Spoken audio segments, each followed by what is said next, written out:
Et bonjour à tous et à toutes, bienvenue sur le Meeple in the Cloud, 3ème édition, 4ème édition, 4ème édition. Déjà, mais ça passe vite, dis donc le temps.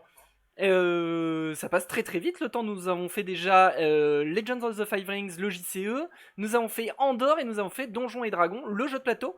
Aujourd'hui, on part sur un nouveau jeu, on est toujours en compagnie bien sûr d'Epica avec nous, et également EasyList qui se joint à nous comme la semaine dernière pour cette partition. Pour ce Meeple in the Cloud 4ème édition, nous vous emmenons à la découverte de l'un des meilleurs 4X en jeu de plateau de ces dernières années. J'ai nommé bien sûr Sith. Je pense que pour tous les connaisseurs de jeux de plateau, vous en avez forcément entendu parler. Ça a été le poids lourd il y a quelques temps dans le milieu des 4X, et avec ses extensions d'ailleurs, c'est toujours le poids lourd. Donc contexte, un petit peu de contexte sur Sith. Du coup, puisque EasyList nous en parlait, effectivement, on aurait pu penser à 84 comme référence. En fait, on va se situer dans les années 20, au lendemain de la Première Guerre mondiale, dans une dystopie. Donc une histoire un petit peu parallèle, et nous allons être dans les cités-états de l'Europe de l'Est. Voilà, c'est un univers dans lequel ça s'est très très mal terminé, la neige recouvre une grande partie de ces terres-là, la vie est très difficile. Non, l'Allemagne n'a pas gagné, mais disons que voilà, c'est une dystopie, ça s'est mal passé, l'Europe de l'Est est devenue voilà, un petit peu complexe. Il y a plusieurs cités-états qui vont s'affronter les unes les autres, et on va être effectivement dans donc une technologie des années 20, mais en version un petit peu steampunk, où des espèces de giga-mecha et autres technologies ont vu le jour, à la place tout basé sur le pétrole, la vapeur, le charbon, tout ce genre de choses. Voilà.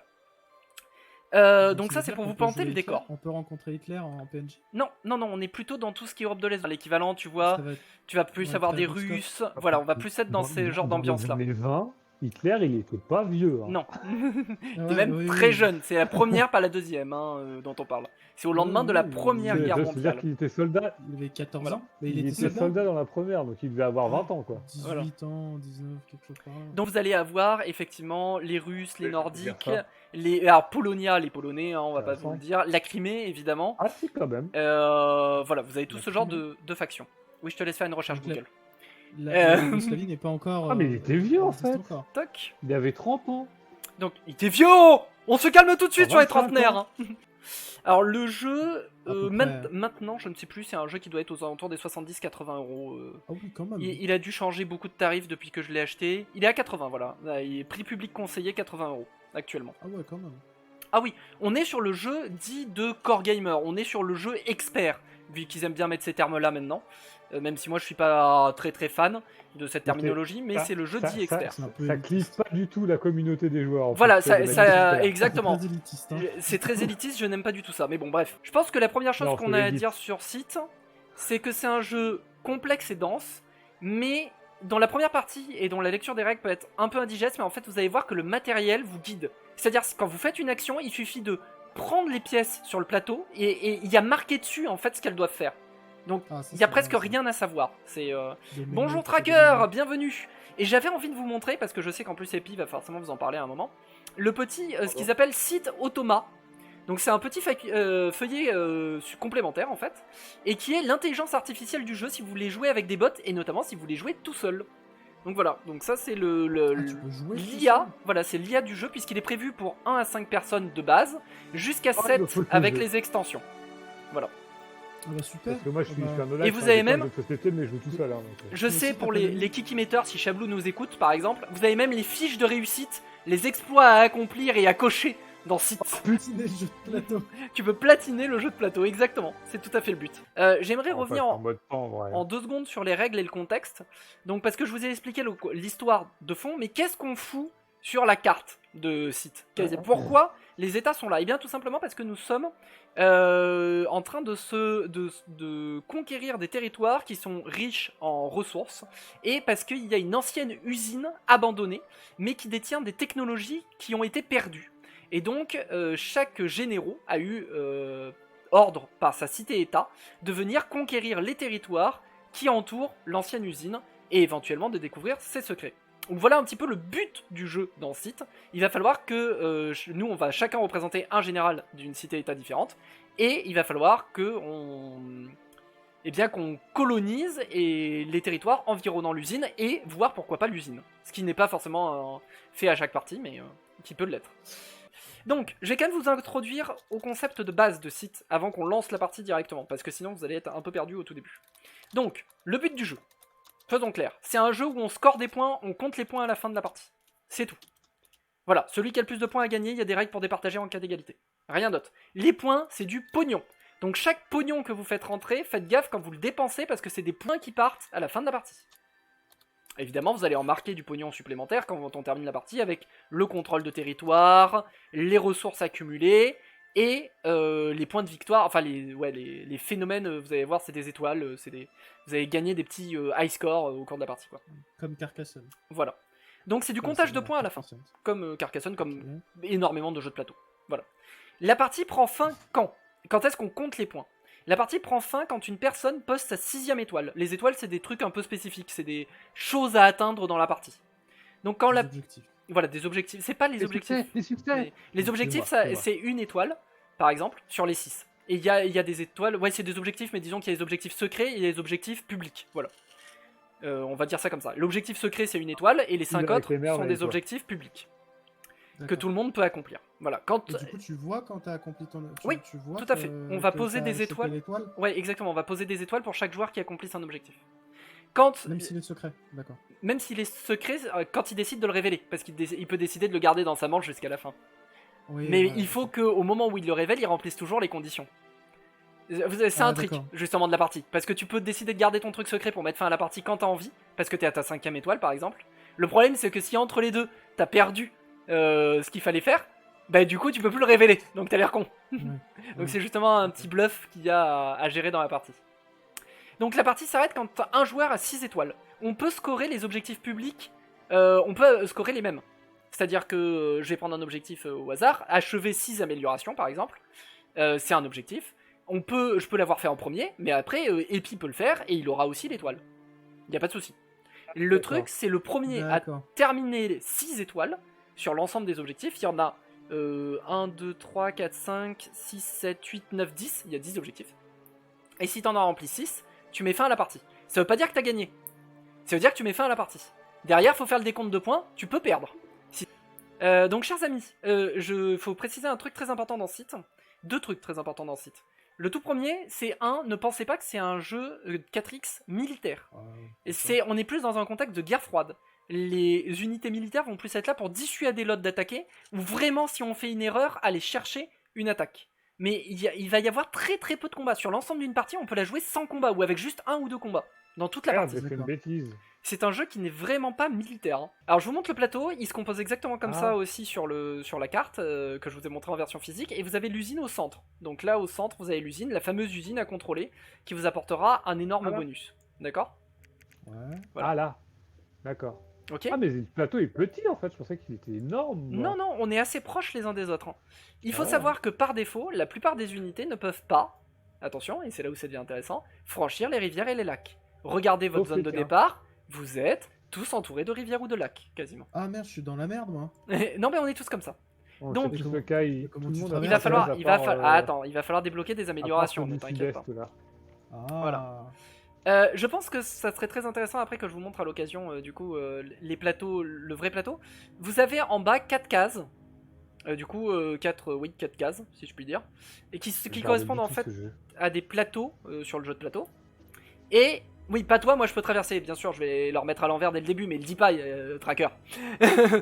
Donc, vous avez 4 cases qui correspondent à des plateaux, et en fait, à chaque tour, vous allez choisir le plateau que vous voulez jouer, et le plateau comporte 2 actions, l'action du dessus et l'action du dessous. Tout C'est simplement. les fameuses cartes dont tu parlais. De quoi ? Voilà, ça comporte deux actions. Alors c'est plus un plateau que des cartes en fait. Donc, elles sont pas dans le même ordre en fonction de la race et de la politique. Donc, on a les mêmes actions, En fait, on a... mais elles sont Ah pas ouais, agencées les mêmes, pareil. ouais. Et elles font, Ouais. Ah oui, elles en ont pas effet, tout ouais. à fait les mêmes coûts. L'agricole par exemple a des coûts plus avantageux sur les trucs agricoles, alors que le mécanique a des coûts plus avantageux sur les trucs de construction de robots par exemple. L'ingénieur a des coûts plus avantageux sur l'amélioration, etc. etc., etc. D'accord ? Ah oui, Donc, d'accord, quand tu laisses ton. on a les tu mêmes vois actions, popularité, mais on n'a pas les etc. mêmes voilà, on a les mêmes actions, mais on n'a pas le les mêmes, nombre d'infos qu'il y a. oui, Ouais, il y a c'est- beaucoup d'infos, ouais. C'est pour ça, je vous ai dit, les premières parties sont tendu, mais en fait c'est très fluide une fois qu'on a lancé. Voilà, en haut vous pouvez retrouver la capacité de faction, traverser ici, quand vous cliquez sur votre symbole de faction. Vous avez bien sûr le petit menu étoile qui vous dit les 6 étoiles gagnables, donc on en gagne quand on fait 6 améliorations, 4 mecs, Wow. 4 structures, 4 recrues, 8 ouvriers, un objectif atteint, etc. etc., etc. Ok, Quand ils disent un objectif atteint, c'est un objectif secret ou c'est un objectif autre? de quoi? Un objectif autre, je pense. Non, un objectif T'as atteint dit- c'est un objectif secret, attends. Ah. D'accord. Mais Hmm. du coup, on en a qu'un. Non, on en a 2. T'en avais 2 listés Ah à oui, gauche. il y a le roi de la colline aussi. Ouais, voilà, toi tu peux les retrouver, je sais plus D'accord. sur quel... Tu cliques sur l'oiseau. L'oiseau. Voilà, c'est à l'oiseau. côté de la maison. Voilà, toc. Ah, merci. Exactement. Après, tu as là un aperçu des scores. Ça, c'est le côté un peu biaisé du digitalisé parce que du coup, il peut vous donner un aperçu des scores, alors que dans la version physique, il faut compter de tête plus ou moins où est-ce qu'on en est. Ouais, ça Bon. simplifie, Ah, mais donc c'est Ça pas simplifie un peu, mais c'est pas qu'on n'avait dramatique. pas, quoi. Voilà. Là, Ouais. je veux que la partie finisse. Parce que j'ai un call de plus. Vous avez les rencontres voisines, donc qui est le bonus de structure qui s'est relisté ici, dans la petite maison. C'est vraiment super bien Ouais. fait. Hein. Et vous avez les capacités de vos mecs. Parce que alors vous allez voir que plus vous construisez de mecs, donc de gros mechas, plus vous allez débloquer des capacités. Et vous voyez bien sûr que la première capacité qui se débloque, c'est la traversée des rivières sur certains types de cases. Et oui, puisque sinon vous ne pourriez pas quitter votre zone de départ. Donc en gros, Ouais. pour quitter la zone de départ, il va falloir débloquer cette première capacité. Donc construire un premier mecha. Et Du c'est coup, le... moi, j'ai une question con. Voilà. Mais vraiment con. Dans Oui. mes objectifs, dans mon objectif secret, là, Oui. faut que j'ai 0 mec. Faut que t'aies 0 mec. Oui, bah oui. Bah, Ouais. Bah donc du coup, si je suis obligé de construire un mec pour avancer, faut que je le détruise après, c'est possible ça? Non, tu peux pas détruire de mecs par la suite. Mais si dans des combats tu peux le perdre. Tout à fait. Tu peux aller le suicider. Tout à fait. Voilà. Ou alors tu peux trouver une autre solution pour traverser. Mais en gros c'est un objectif qui est vraiment pourri. C'est celui que t'as pas envie de faire quand t'es pas mon mec à moi qui peut nager. D'accord. Quel, Ils sont euh, aléatoires les objectifs secrets? Oui, totalement oui. D'accord. Et c'est celui que On t'as a pas pas- envie de on a pas piocher tous quand t'es les pas mêmes, le. D'accord. Bon Et- bah du coup, c'est pas moi qui vais gagner. Mais c'est pas clairement pas celui que t'as envie de piocher quand t'es quelqu'un d'autre que le nordique. Hein. Oh, Totalement. Isilis, t'as envie de rigoler? Tape sur la petite flèche en haut de l'écran En haut, qui ouais. va vers la droite. Toc, ça va mettre. Blam, t'as 25 000 ressources qui apparaissent. Oui, alors, mais on peut. Ah, il y a plein de ressources. Oui, ne vous inquiétez pas, c'est beaucoup plus simple qu'il n'y paraît. Les cases ressources Ah sont indiquées sur les. Vous voyez sur le plateau. Enfin, là où il y a un petit fût de pétrole, bah, c'est du pétrole. Là où il y a une petite montagne, bah, ça ressemble à un lingot de C'est fer. des jetons. Oui. J'imagine que c'est aléatoire aussi. Ou Oui, pas non, alors non, ils correspondent au dessin qu'il y a sur l'hexagone. Par contre, le D'accord. placement des hexagones, alors il y a deux façons de jouer à ce site en fait. T'as soit avec les hexagones et génération de plateau aléatoire, soit le plateau de base avec lequel nous on joue actuellement, qui lui est toujours le même. D'accord. Là, Ok. là, typiquement, je vois, sur mon plateau, j'ai une ferme. Oui. Et elle apparaît pas Attends, dans les t'es qui, toi, ressources. déjà Parce que J'imagine je que me c'est un rappelle truc plus. qui me génère des T'es là. ressources. Alors par contre, tu as effectivement le moulin, ça s'appelle le moulin. Celui qui est tout à droite pour moi par exemple. Et le moulin, si tu Attends. laisses ta souris dessus, il va te dire ce qu'il fait. Quand tu auras construit le moulin, eh bien le moulin pourra récolter des ressources comme s'il y avait un ouvrier Ah, à l'emplacement de la case où tu l'as mis. Donc par exemple, D'accord, admettons et que quand- tu le mettes sur un champ, même si t'as pas d'ouvrier sur le champ, tu pourras récolter de la bouffe. D'accord. Et du coup, ce truc, parce que toi, par exemple, je vois. Oui. Ah d'accord. En fait, le jeton que tu as, par exemple, sur le. Bah, le jeton que tu as, le jeton ferme qui est à ta droite, ou alors le jeton lingot, ça veut dire juste tu peux construire un truc ici. C'est. Genre un moulin et une mine, par exemple. Ah non, sur le jeton, c'est juste le type de ressources que tu vas récupérer. Toi, par exemple, si je prends ta position à toi avec ton aigle là, t'as une ferme à tes côtés et t'as un village. Ben, la ferme, Ouais. sur cette case-là, tu pourras récolter de la bouffe, et le village, tu pourras former de nouveaux ouvriers. Enrôler la D'accord. population locale. Ah d'accord. Voilà. Ok. Et pour pouvoir récolter une ressource qui est sur une case, il faut juste que tu aies un ouvrier qui soit dessus. Et chaque ouvrier sur la case récolte chacun une ressource. Et chaque ouvrier sur une case Ok. village peut former un nouvel ouvrier.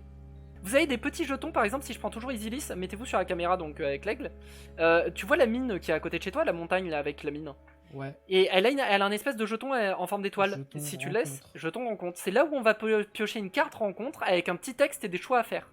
Mais uniquement si c'est ton D'accord. général qui est sur la case. C'est lui qui déclenche Ah, les ouais. rencontres. Parce que on considère que les ouvriers ils sont un peu, tu vois, ils sont pas aidés. Et on considère que les militaires, les rencontres, c'est pas leur truc. Eux, tu vois. Donc il y a que le général qui est à même de prendre des décisions.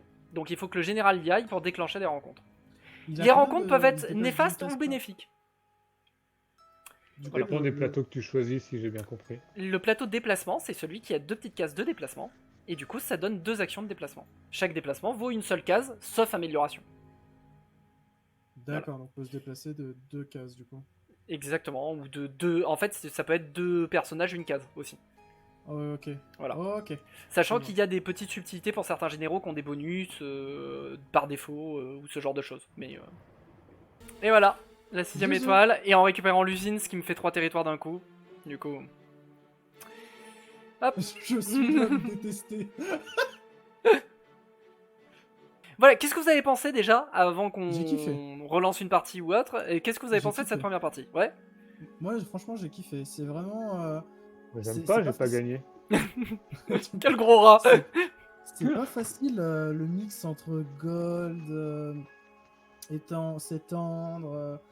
Est-ce que tu dois focus un truc en particulier ou pas? Enfin, vraiment des choses spécifiques. Mais c'est hyper intéressant et c'est hyper sympa. Et On puis, relance une? ton ressenti. Ah, Donc, moi je recrée la j'adore. partie. Il y a j'adore rien à aussi. dire. Meilleur jeu de société auquel j'ai joué jusqu'à maintenant, je trouve. Ah oui, En oui. dématérialisé ou en. Non, je pense que même en physique, il est dans mon top 3. Toc. Ouais, Sans En hésiter. fait, il a Sans l'air option. complexe, vu comme ça, mais en même temps, il il est est simple. complexe. Ouais, mais il est complexe et simple en même temps. Toc. C'est ça, exactement. Il paraît complexe et il est riche. Il paraît complexe, mais en fait, il est plus simple qu'il n'y paraît. Comme d'habitude, on se fait un rapide débrief, à la fois du jeu en lui-même, du jeu de plateau, puis après de son adaptation, donc ici le standalone, puisqu'on n'a pas fait la version Tabletop Simulator. Donc, le jeu de plateau en lui-même, cite, je pense. Bon, alors au niveau de la critique, c'est clair et unanime que ça fait partie des meilleurs 4X sortis ces dernières années. Je sais pas quel était votre ressenti à tous les deux. Moi, je connaissais pas et je suis un amateur en termes de jeux de plateau.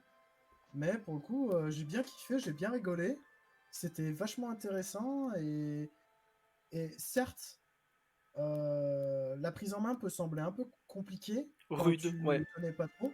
Par contre, dès que tu as une notion globale des règles, tu vois tout de suite les opportunités et tu arrives vraiment à te plonger dans le jeu. Et je trouve ça hyper cool. Ouais, je suis entièrement d'accord avec toi. Et puis un petit... Voilà, quel est ton petit avis de fin? Je disais qu'il était dans mes top 3, je pense que ça va être un des prochains jeux que je vais acheter en physique, hein, tellement j'ai kiffé les parties. Qu'est-ce qu'il y a à dire? Si, un jeu d'une telle profondeur avec zéro aléatoire, c'est... Ah, il y a de Je pensais l'aléatoire. pas que ça se faisait et franchement... Il y en a quand même un tout petit peu, c'est sur les rencontres. Les rencontres Ouais. et Ouais. les cartes pioches de munitions. Ah bah, on l'a Ok, bien vu, ok. hein, elle m'a bien mis dans... Non mais oui, mais je suis d'accord, mais Oui. quand tu peux prendre 2 trucs sur 3, ça te met bien dans tous les cas. Oui. Bon, là, Oui. disons que ça s'est extrêmement bien enchaîné. Il y a Ça quand même s'est plein de très fois où bien ça enchaîné, s'enchaîne pas mais aussi ce que je veux bien. dire, c'est que... Donc oui, Voilà, on est l'aléatoire sur, est très réduit. Enfin, franchement, oui. Enfin, pour avoir joué à des jeux de stratégie, tu te prends l'autre extrême qui est le risque, par exemple, qui est un jeu de stratégie qui est L'aléatoire. bourré d'aléatoires, bah Ouais. là, c'est... Voilà. Du coup, j'ai rien à dire. L'univers me plaît.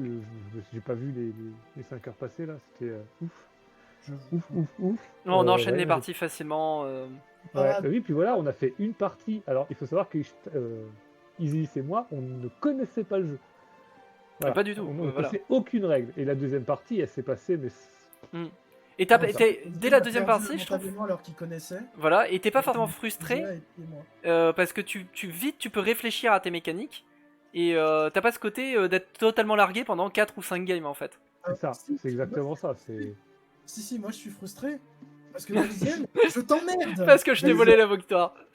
Bon, moi pour conclure rapidement sur site, bon, c'est un des jeux que j'adore évidemment, de toute façon je le possède en version plateau, vous avez pu le voir au début de cette émission.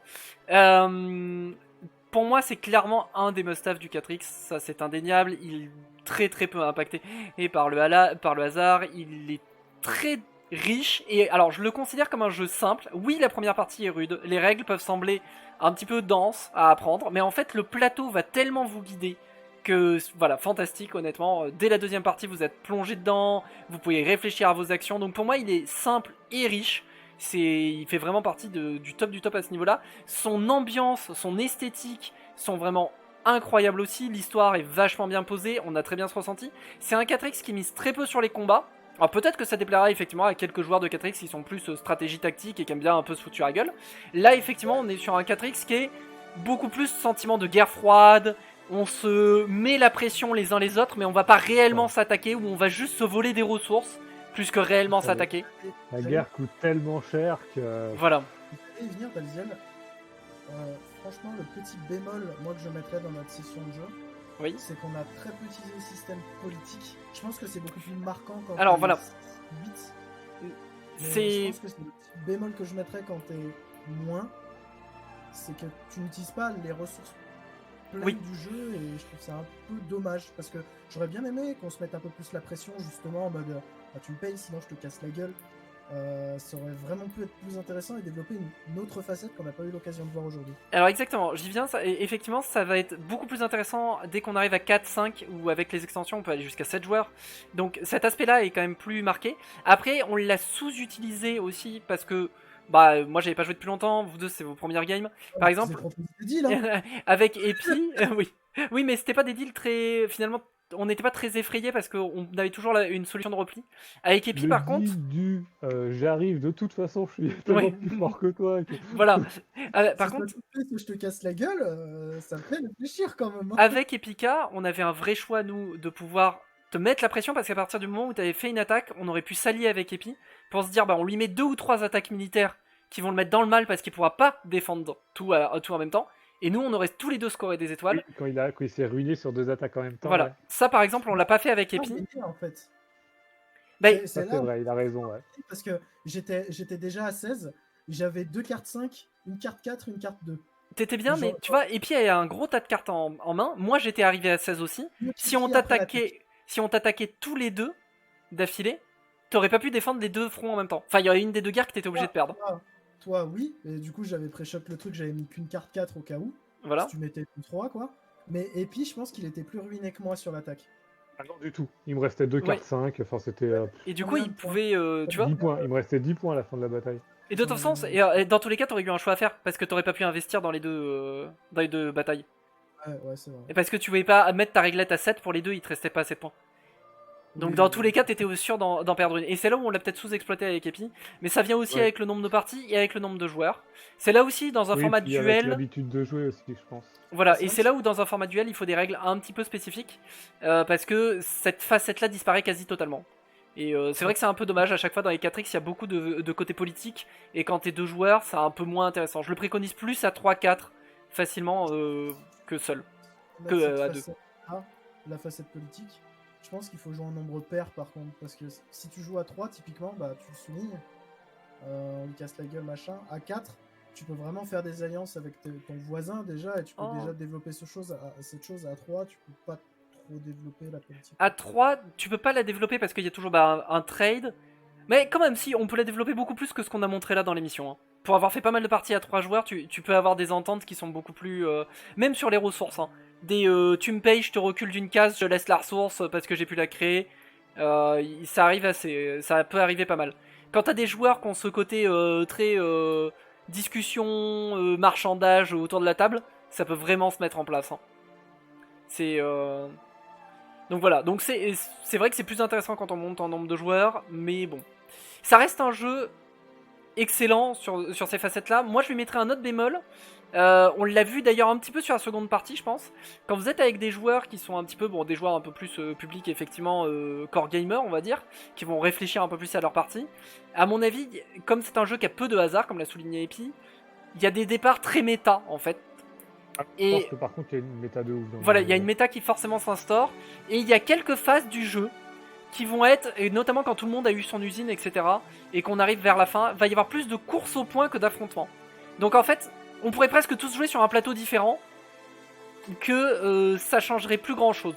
Et c'est peut-être le seul bémol que je mettrais à ce jeu, qui est un peu plus compensé par les extensions, si vous les avez. Et l'extension campagne est juste exceptionnelle à ce niveau-là. Par contre, effectivement, c'est peut-être mon seul petit point faible du jeu, c'est-à-dire que la fin du jeu, c'est j'optimise ma stratégie pour moi arriver au max de points, mais en fait, je m'en fous un peu des autres. Ils sont là pour gêner, mais ils gênent pas tant que ça, au final. Oui. C'est plus à la meilleure optimisation qu'à réellement une confrontation et une interaction entre les joueurs. Voilà, il manque peut-être un tout petit peu d'interaction entre les joueurs. Mais bon, c'est le genre de petits détails. Et puis ça dépend beaucoup des joueurs. Hein. Je sais qu'il y a des joueurs qui sont fans de jeux à l'allemande, avec beaucoup de prévision et de posage de pions. Et qui vont du coup être énormément dans la gestion et ils vont s'en foutre qu'il y ait peu d'interaction. Et il y a des gens qui sont plus jeux très à l'américaine ou très européanisés où les interactions sont beaucoup plus présentes. Donc bon. Jeu quoi? Très quoi? Très européanisé. Ah, c'est pas ce que j'ai entendu. D'accord. Bah, très européanisé. Donc voilà, ça plaira à des publics différents. L'adaptation en ligne. Moi j'ai trouvé la musique superbe, vous pouvez toujours l'entendre, et elle est incroyable. Elle est très fidèle au jeu de plateau sur pas mal de points. L'automatisation est bien faite, donc elle vous simplifie la vie sans être intrusive, on va dire, parce qu'elle vous laisse quand même beaucoup de choix à plein de moments. Il va falloir que vous cliquiez ou pas. Prise en main un peu rugueuse, j'ai trouvé, honnêtement. Il y a des moments où on cherche un peu dans les menus. Voilà. Franchement, en partant du principe qu'on n'a pas fait le tuto et que ça doit probablement être expliqué dans le tuto, je trouve, et n'ayant pas joué au jeu, du coup, je trouvais que c'était très très jouable. Hein. C'est très jouable. Moi j'ai trouvé ça un poil rugueux quand même, mais bon. Moi je mettrais quand même un gros big up sur l'OST. Ah incroyable, magnifique. D'habitude je mets toujours de la musique et tout, j'en avais même pas envie, l'OST se suffisait à elle-même. L'ambiance du jeu top, les figurines peintes top. J'ai vraiment l'impression d'être, je sais pas, de jouer à Frostpunk. Ouais. L'ambiance visuelle exceptionnelle aussi. Moi j'ai trouvé une excellente adaptation. Il y a qu'un truc que je lui reproche réellement en définitive à cette adaptation là aussi, c'est les plateaux des joueurs, du coup qui ont été condensés évidemment pour prendre moins de place graphiquement sur l'écran, ce qui est intelligent dans un sens. Par contre honnêtement c'est beaucoup moins clair que dans le jeu de plateau, je trouve, où ils sont à la fois beaux, ces plateaux de joueurs, là on y perd l'aspect graphique, et en plus, ils aident énormément à la compréhension des règles, notamment pour les débutants, parce que quand on va soulever une pièce, il va y avoir marqué l'information dessous, et on va pouvoir aller la déposer ailleurs. Ils sont très didactiques, ces plateaux de joueurs. Après, là, bon... Je marche pas dessus, hein, parce que même si c'était pas comme dans le plateau, et je pense que du coup t'es biaisé par ça aussi, pour des débutants, je sais pas ce que non, ça reste très bien. En tout cas, pour moi... Quand tu nous as expliqué les règles de jeu, après la première partie et qu'on a pu les essayer une fois en partie, la deuxième partie, on était déjà beaucoup plus propre et on agissait beaucoup plus vite. Ah bien sûr, clairement. On est clairement pas ralenti par l'interface, je trouve. Non, l'interface n'est pas ralentissante. Non. Et le côté condensé, une fois qu'on maîtrise par contre le jeu, est bien dans un sens où dans le jeu de plateau, elles sont belles et grandes les cartes, mais elles prennent beaucoup de place. Là, c'est vrai qu'ils l'ont fait en version très condensée, mais par contre, vous avez en un coup d'œil très rapidement toutes les informations de votre faction. C'est quand même assez cool. Faut bien dire ce qui est. Franchement, niveau graphique, pareil, ce jeu, il a rien à reprocher. Et pour moi, c'est un. Enfin, franchement, je ne connaissais pas et c'est un must-have à avoir dans sa bibliothèque si on aime bien ce genre de. Ah ouais, si vous avez des amis à distance et que vous voulez passer une bonne soirée jeu de plateau avec eux, c'est vraiment, vraiment exceptionnel, hein, honnêtement. Du coup, voilà, je pense qu'on va conclure sur ces bons mots. En gros, on vous le recommande largement. Vous avez bien compris. La Digital Edition n'a pas encore toutes les extensions de disponibles, mais elle permet déjà de jouer jusqu'à 7 joueurs, donc même si vous êtes un gros groupe de potes et que vous voulez faire une grande après-midi un dimanche par exemple, bah, c'est top. Par contre, il va manquer encore l'extension, notamment sur les campagnes, qui elle est très très intéressante. Et je crois qu'il n'y a pas encore, mais je voudrais pas dire de bêtises, l'extension avec les dirigeables non plus. Non, il n'y a pas non plus. Elle n'a pas encore été inclue, voilà. Donc ça arrive forcément avec un temps de décalage, hein, l'édition digitale ayant toujours du retard sur l'édition physique. On vous souhaite une excellente soirée. Comme d'habitude, vous le savez, Meeple in the Cloud, vous pouvez venir voter sur le Discord. Vous pouvez également soumettre vos propositions de jeux pour la prochaine édition qui sera la 5e. Donc on vous mettra un petit choix de 3 jeux sur la base de vos propositions si vous en avez faites, et sinon sur celles que nous on a en tête. Et vous aurez l'occasion de voter si vous êtes VIP. Voilà, mais n'importe qui peut venir proposer également et donner son avis. En attendant, on vous souhaite une excellente soirée, on vous dira le prochain jeu assez en avance pour que vous ayez l'occasion de nous rejoindre si vous en avez envie et que vous le possédez. Voilà, en attendant, je vous souhaite une excellente soirée, à très bientôt sur la Cooldown TV. Ciao ciao tout le monde.